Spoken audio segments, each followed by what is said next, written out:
नमस्कार. आजच्या व्हिडिओमध्ये मी तुम्हाला पौष महिन्यात दर रविवारी केलं जाणारं सूर्यनारायण व्रत कसं करावं याबद्दलची संपूर्ण माहिती आणि पूजाविधी सुद्धा सांगणार आहे. पण त्याआधी तुम्ही चॅनलवरती नवीन असाल तर चॅनलला लाईक करा आणि सबस्क्राईब देखील करा. कमेंटमध्ये श्री स्वामी समर्थ किंवा ओम सूर्याय नमः लिहायला विसरू नका. सर्वात प्रथम या व्रताचा उद्देश समजावून सांगते की हे व्रत का करावं. आपल्याला सुद्धा सूर्यासारखं अलौकिक तेज मिळावं, व्यापार व्यवसायामध्ये आपल्या घराण्याची समृद्धी व्हावी, महिलांना अखंड सौभाग्य लाभावं, त्याचबरोबर सूर्याच्या उपासनेमुळे आपल्याला चांगल्या आरोग्याची सुद्धा प्राप्ती होत असते. तर अशा सर्व कारणांमुळे पौष महिन्यामध्ये दर रविवारी सूर्याची उपासना करून पूजा करून उपवास करण्याची पद्धत आहे. ज्यांना ज्यांना पौष महिन्यातील दर रविवारी हे सूर्यनारायण व्रत करायचं आहे अशा सगळ्यांनी सकाळी लवकर उठावं. शक्यतो ब्रह्ममुहूर्तावर उठल्यास चांगलं राहील, जेणेकरून तुम्हाला सूर्यपूजेचा दर्शनाचा चांगला लाभ घेता येईल. सूर्य उगवण्याच्या आतच का उठायचं आहे, तर याचं कारण म्हणजे काही कामं अशी आहेत की हे व्रत करत असताना ती कामं आपल्याला करायची नाहीत. तर सूर्य उगवण्यापूर्वी तुमची अंघोळ वगैरे झालेली असावी आणि केस सुद्धा विंचरलेले असावे. याचं कारण म्हणजे ज्यावेळेस तुमचं हे व्रत असतं तर त्या रविवारी सूर्य उगवल्यानंतर तुम्हाला केस विंचरता येणार नाहीत. त्यामुळे अंघोळ करा आणि लगेचच केस विंचरून घ्या. यानंतरचं पहिलं काम म्हणजे तुम्हाला सूर्यदेवांना अर्घ्य द्यायचं असतं. तर जेव्हा सूर्य उगवत असतो अगदी त्याच वेळेला अर्घ्य देणं अतिशय चांगलं असतं. आणि जर काही कारणामुळे तुम्हाला उशीर झाला तर मग जास्तीत जास्त सकाळच्या 9 वाजेपर्यंत तुम्ही अर्घ्य देऊ शकता. सूर्याला अर्घ्य देताना तांब्याच्याच भांड्याची निवड करावी. या तांब्याच्या भांड्यामध्ये किंवा तांब्यामध्ये पाणी घ्यावं, त्यामध्ये थोडेसे पांढरे तीळ, हळदी, कुंकू, अक्षता आणि एखादं फूल ठेवावं. सूर्याकडे बघत बघत आणि आपण जे काही अर्घ्य देत आहोत तर त्या पाण्याकडे बघत बघत तुम्हाला ओम सूर्याय नमः आणि स्त्रिया असतील तर स्त्रियांनी ओम गृणी सूर्याय नमः असा मंत्र म्हणत म्हणत सूर्यदेवांना अर्घ्य द्यायचं आहे. अर्घ्य दिलेलं पाणी ओलांडायचं नसतं किंवा आपल्या पायावर सुद्धा ते पडू द्यायचं नसतं. त्यामुळे तुम्ही शक्यतो एखाद्या झाडाच्या कुंडीमध्ये हे अर्घ्य देऊ शकता किंवा मग अर्घ्य देत असताना खाली एखादं भांडं तुम्ही ठेवू शकता आणि त्या भांड्यामध्ये पाणी पडेल अशा पद्धतीने सुद्धा अर्घ्य देऊ शकता. सूर्यपूजा झाल्यानंतर लगेचच तुळशीची पूजा करून घ्यायची. तर तुम्हाला एकादशी आणि रविवारचा नियम माहिती असेल, की रविवारी आणि एकादशीला तुळशीला पाणी घालत नाही किंवा तुळशीला स्पर्श सुद्धा करत नाही. कारण या 2 दिवशी तुळशीचं व्रत असतं. म्हणून तर मग तुळशीच्या मुळाशी तुम्ही हवं तर एखाद्या चमच्यावर दूध अर्पण करू शकता किंवा मग उसाचा रस किंवा पाण्यामध्ये थोडीशी गूळ किंवा साखर मिक्स करून तुम्ही असं पाणी तुळशीला अर्पण करू शकता. तुळशीला हळदी-कुंकू वाहायचं, धूप-दीपाने ओवाळून घ्यायचं, फूल वाहायचं आणि आपल्याला सुद्धा हळदी-कुंकू लावून आपण तिला नमस्कार करायचा आहे. या पद्धतीने तुम्ही तुळशी पूजा झाल्यानंतर आपल्याला सूर्यनारायणाचं व्रत मांडायचं आहे, म्हणजेच पूजेची मांडणी करायची आहे. ही पूजा आपल्याला सकाळच्या सूर्यप्रकाशामध्येच मांडायची असते. कारण सकाळचा जो काही सूर्यप्रकाश असतो तो आपल्या आरोग्यासाठी अतिशय चांगला असतो. व्हिटॅमिन डी आपल्या त्यामुळे मिळतं आणि आपलं आरोग्य चांगले राहण्यास मदत होतं. दुसरं धार्मिक कारण सांगायचं झालं तर जसा जसा वेळ वाढत जातो, जसा जसा दिवस पुढे सरकत जातो, तसा तसा सूर्य जास्त तापायला लागतो आणि उष्ण असलेल्या सूर्याची पूजा करत नाही. सकाळचा जो काही शांत किंवा आल्हाददायक जो काही सूर्यप्रकाश असतो, तर त्यामध्ये सूर्य उपासनेचं फळ आपल्याला अधिक चांगल्या प्रकारे मिळतं. त्यामुळे सकाळच्या सूर्यकिरणांमध्ये ही पूजा मांडायला अतिशय महत्त्व आहे. तर ही पूजा अर्थातच तुम्ही सूर्यप्रकाशातच मांडायची आहे. सूर्यनारायणचं व्रत आहे म्हणून तर घराच्या गच्चीवर जागा असेल तर तिथे तुम्ही पूजा मांडू शकता. तुमच्या अंगणामध्ये तुम्ही पूजा मांडू शकता किंवा तुमच्या तुळशीजवळ जागा असेल तर तिथे सुद्धा तुम्हाला ही पूजा मांडता येईल. आणि यापैकी काही शक्य नसेल तर घरामध्ये तुम्ही इतर पूजा अर्चा कुठे मांडता तर तिथे मांडली तरी सुद्धा चालेल. आणि घरामध्ये जर कुठे सूर्यप्रकाश येत असेल तर तिथे सुद्धा तुम्ही ही पूजा मांडू शकता. आता या व्रताच्या कथेमध्ये काय सांगितलेलं आहे की 6 राशींचं एक मंडल तयार करावं आणि त्यामध्ये सूर्यनारायण रेखाटावा. म्हणजेच त्या कथेमध्ये हेही सांगितलेलं आहे की हळदी-कुंकवाचा वापर करून आपल्याला 6 राशींचं मंडल करायचं आहे. म्हणजे 6 गोल काढायचे आहेत आणि त्याची सूर्य म्हणून पूजा करायची आहे. तर तुम्हाला हे शक्य असेल तर तुम्ही 6 हळदीची वर्तुळं, 6 कुंकवाची वर्तुळं काढून सुद्धा त्यामध्ये सूर्याचा आकार देऊन सूर्याची पूजा करू शकता. किंवा मग पांढऱ्या रांगोळीने किंवा इतर कोणत्याही रांगोळीचा वापर करून तुम्हाला सूर्यनारायण रेखाटता येईल.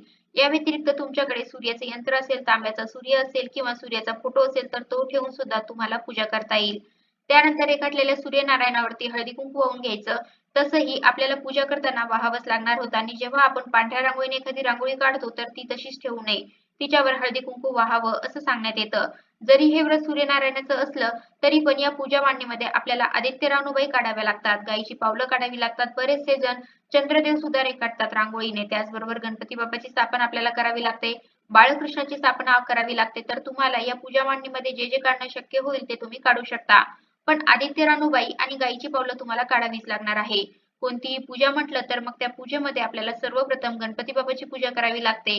तर गणपती बाप्पा सुद्धा आपल्याला मूर्तीच्या स्वरूपात ठेवता येतात किंवा सुपारी म्हणून सुद्धा आपण त्यांची स्थापना करू शकतो. बाकी मग तुम्हाला चंद्रदेवांची प्रतिकृती काढायची की नाही किंवा मग गायीची पावलं असल्यामुळे बाळकृष्णाची मूर्ती ठेवायची की नाही ते तुम्ही जागेनुसार ठरवू शकता. तर सगळ्यात पहिले गणपती बाप्पांना स्नान घालताना वक्रतुंड महाकाय सूर्यकोटी समप्रभ निर्विघ्नं कुरु मे देव सर्व कार्येषु सर्वदा गणपती बाप्पा मोरया मंत्र म्हणून त्यांची मूर्ती ठेवायची आहे. पौष महिन्यामध्ये तिळाच्या पाण्याने देवी देवतांना स्नान घालणं किंवा सूर्यदेवांना अर्घ्य देणं किंवा आपण स्वतः तीळयुक्त पाण्याने स्नान करणं, तीळयुक्त पाण्याचं सेवन करणं, तिळांना भक्षण करणं म्हणजे ज्या अन्नपदार्थामध्ये तीळ आहे असं अन्नभक्षण करणं याला खूप जास्त महत्त्व आहे. आपल्या आरोग्याच्या दृष्टीने सुद्धा त्याचे भरपूर फायदे होतात. तर तुम्ही देवी देवतांना स्नान घालण्यासाठी सुद्धा तिळाचा वापर करू शकता. म्हणजे पाण्यामध्ये तीळ टाकून त्यांना स्नान घालून घेऊ शकता. त्यानंतर बाळकृष्णाच्या मूर्तीला सुद्धा स्नान घालताना ओम भगवते वासुदेवाय नमः हा मंत्र म्हणून बाळकृष्णाची सुद्धा मूर्ती ठेवायची आहे. गायीची पावलं साचाने काढली तरी सुद्धा चालतात. त्यामुळे तुम्हाला 33 पावलं काढता येतील किंवा तुम्ही फक्त रांगोळी आपल्या नेहमीच्या साध्या-सुध्या पद्धतीने 4 पावलं काढली, त्यांच्यावर हळदी-कुंकू वाहिलं तरी सुद्धा पुरेसं आहे. आता दोन्ही देवी देवतांना स्नान घालून घेतलं. आता त्यांची स्थापना करायची. तर आपल्या उजव्या बाजूला गणपती बाप्पाची स्थापना करायची आणि डाव्या बाजूला बाळकृष्णाची स्थापना करायची. तसे आपण श्री लक्ष्मी आणि गणेश यांचा फोटो बघितला तर आपल्या उजव्या हाताला गणपती बाप्पा आणि डाव्या हाताला श्री लक्ष्मी दिसते. त्यामुळे त्या पद्धतीने गणपती बाप्पाची स्थापना करायची आहे. आणि गायीची पावलं ज्या दिशेला किंवा ज्या बाजूला आहे त्या बाजूला बाळकृष्णाची स्थापना करायची आहे. तुम्ही इथे विड्याच्या पानांचा सुद्धा वापर करू शकता किंवा मग तांदळावरती त्या मूर्तीची स्थापना केली किंवा सुपारी जरी असली तरी ती तांदळावर ठेवून तुम्ही स्थापना केली तरी सुद्धा चालतं. आता हे व्रत आपल्याला कसं करायचं असतं तर हे व्रत आपल्याला बिना तिखट आणि मिठाचं करायचं असतं. म्हणजे दिवसभर आपण जो काही उपवास करतो तर त्यामध्ये आपल्याला मिरची आणि मीठ यांचा वापर करायचा नसतो. त्यामुळे शक्यतो तुम्ही फलाहार केला तर उत्तमच किंवा मग काही गोड तुम्हाला खाता आलं तर ते तुम्ही खाऊ शकता. आणि अजून एक या व्रतामध्ये महत्त्व आहे की आपण या व्रतात जे काही अन्नपदार्थ खातो तर त्यामध्ये तेलाचाही समावेश नाही केला तरी सुद्धा अतिशय चांगलं राहतं. त्यामुळे सगळ्यांचा विचार करता या व्रतामध्ये आपण फलाहार केला तर योग्य राहील. आणि हे जे व्रत आहे ते आपल्याला दिवसभर करायचं असतं आणि सूर्यास्त होण्याच्या आतच सोडायचं असतं. म्हणजे उपवास आपल्याला सूर्य मावळण्याच्या आधी सोडायचा असतो. सूर्य मावळल्यानंतर आपल्याला काहीही खाता येत नाही आणि पाणी सुद्धा पिता येत नाही. त्यामुळे ही तयारी असेल तर मग नक्कीच तुम्ही हे पौष रविवारचं सूर्यनारायण व्रत करू शकता. बाळकृष्णाच्या मूर्तीला स्नान घातल्यानंतर त्यांची सुद्धा आपल्याला विधिवत स्थापना करून घ्यायची आहे. तुमच्याकडे पोशाख असेल तर त्यांना तुम्ही घालू शकता आणि रविवारी तुळशीचे पान आपल्याला तोडता येत नाहीत किंवा तिला स्पर्श करता येत नाही. त्यामुळे तुम्ही तुळशीपत्र हवं तर आदल्या दिवशीच तोडून ठेवा आणि जर ते लक्षात राहिलं नाही तर मग तुम्ही तुमच्या घरातल्या लहान मुलांकडून ते तुळशीपत्र तोडून घेऊ शकता आणि जर तुमच्या पूजेच्या तुळशी व्यतिरिक्त अजून तुळशी तुमच्याकडे असतील तर मग तुम्हाला रविवारी सुद्धा तुळशीची पानं तोडायला काही हरकत नाही. जर या सगळ्या गोष्टींचा विचार करता तुम्हाला काही शक्य झालं नाही तर तुम्ही तुळशीच्या पानाऐवजी दुसरी फुलं जी असतात ती या पूजेमध्ये वाहू शकता. तर गणपती बाप्पांची आणि बाळकृष्णाची पूजा आणि ज्या देवी देवता आपण रांगोळीने रेखाटल्या त्यांच्यावर आपण हळदी कुंकू वाहून घ्यायचं आहे. त्यांना सुद्धा फूल अर्पण करायचे आहेत. पौष महिन्यामध्ये आदित्य रानूबाई ज्या असतात तर त्यांचा विवाह सूर्यनारायणाशी लावला जातो अशी पद्धत आहे. तर रांगोळीने आदित्य रानूबाई सुद्धा काढून घ्यायचे आहे. तुम्ही विड्याच्या पानावर किंवा खोबऱ्याच्या वाटीमध्ये जे काही विड्याचं साहित्य असतं खारीक, सुपारी, बदाम, हळकुंड तर ते ठेवू शकता. आणि तो विडा तिथे अर्पण करू शकता. जर तुम्हाला हे ठेवणं शक्य झालं नाही तर तुम्ही दक्षिणेच्या स्वरूपात ₹11, ₹21 सुद्धा ठेवू शकता. आणि नंतर म्हणजे सगळं रविवार तुमचे पूर्ण झाल्यानंतर तुम्ही त्या पैशांमधून देवासाठीच काहीतरी विकत घेऊ शकता किंवा ते पैसे खर्च करून तुम्ही मसूर डाळ असेल किंवा सूर्यनारायणच्या ज्या काही प्रिय वस्तू आहेत, पिवळ्या रंगाच्या वस्तू, काही खाद्यपदार्थ तर ते सुद्धा तुम्ही एखाद्या गरजूला दान करू शकता. आता या व्रतामध्ये जी काही आपण पूजा मांडतो तर त्यामध्ये करडईची फुलं वाहण्याला अतिशय महत्त्व आहे. तुम्हाला जर ते मिळालं तर ते तुम्ही वाहू शकता किंवा मग आपली सीझननुसार जी काही फुले आपल्याला उपलब्ध होतात जसं की झेंडूची फुले असतात, शेवंतीची फुले असतात तर ते तुम्हाला वाहायचे आहे. सूर्यपूजेमध्ये बेलपत्र वाहत नाही त्यामुळे तुम्हाला ते या पूजेमध्ये ठेवता येणार नाही. गणपती बाप्पासमोर गूळ खोबऱ्याचा नैवेद्य ठेवायचा. बाळकृष्णासमोर सुद्धा तिळाचा एक पदार्थ आणि गूळ ठेवायचा आहे. त्याचबरोबर सीझननुसार जी फळे उपलब्ध होतात ती फळे सुद्धा आपण सर्व देवी देवतांसाठी ठेवायची आहेत. सफरचंद, केळी तुम्ही ठेवू शकता. आता जो काही ववसा आपण मकर संक्रांतीला वापरतो तर त्यामध्ये कोणकोणते खाद्यपदार्थ असतात तर तशाच पद्धतीचे खाद्यपदार्थ आपल्याला या पूजेमध्ये सुद्धा ठेवायचे असतात. तर जे जे उपलब्ध होईल ते तुम्ही ठेवा. जसे की वाटाण्याच्या शेंगा, वालाच्या शेंगा, ऊस, बोर, गाजर हे सुद्धा तुम्ही ठेवू शकता. सूर्यनारायणाच्या या उपवासामध्ये किंवा या पूजेमध्ये आपण त्यांच्यासमोर शेवयांची खीर सुद्धा ठेवू शकतो.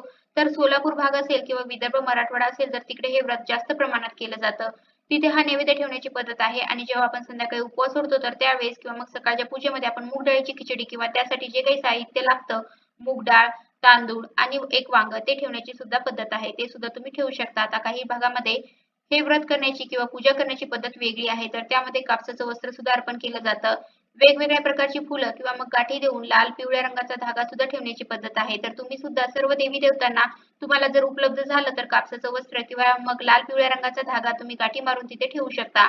समजा यावर्षी 4 रविवार आहे तर 4 गाठी मारून तुम्ही तो धागा ठेवला तरी सुद्धा चालतं किंवा मग तुम्हाला जितक्या गाठी त्या धाग्याला मारता येतील तुमच्या इच्छेनुसार मारून ठेवलं तरी सुद्धा चालतं.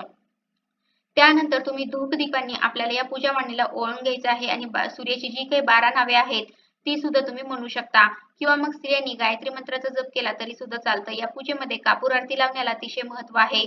तर एखाद्या पंतीमध्ये किंवा एखाद्या भांड्यामध्ये 2 कापूर वड्या, थोडेसे पांढरे तीळ आणि तांदूळ घ्यायचे आहेत.